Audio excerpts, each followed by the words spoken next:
മഹാരാഷ്ട്ര തെരഞ്ഞെടുപ്പിലെ ക്രമക്കേടുകൾക്കും പെരുമാറ്റ ദൂഷ്യങ്ങൾക്കും എതിരെ ഇന്ത്യ സഖ്യം വെള്ളിയാഴ്ചയോടെ സുപ്രീം കോടതിയിൽ ഹർജി നൽകുമെന്ന് യോഗത്തിൽ സംസാരിച്ച പൂനെ NCP പ്രസിഡന്റ് പ്രശാന്ത് ജഗ്പതാണ് വ്യക്തമാക്കിയത്.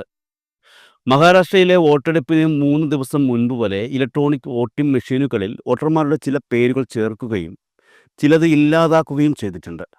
ഞങ്ങളുടെ അവകാശവാദത്തെ പിന്തുണയ്ക്കുന്ന പൂർണ്ണ വിവരങ്ങൾ ഞങ്ങളുടെ പക്കലുണ്ട്. മഹാരാഷ്ട്രയിൽ EVMിലും VVPATലും പ്രവർത്തന നടപടികൾ പാലിച്ചിട്ടില്ലെന്നും NCP പ്രസിഡന്റ് പ്രശാന്ത് ജഗ്പത് പറഞ്ഞു. മാത്രമല്ല, കൃത്യമായ തെളിവുകളുടെ അടിസ്ഥാനത്തിൽ തന്നെയാണ് ഇന്ത്യ ബ്ലോക്ക് നടപടികൾ കൈക്കൊണ്ടിരിക്കുന്നത്.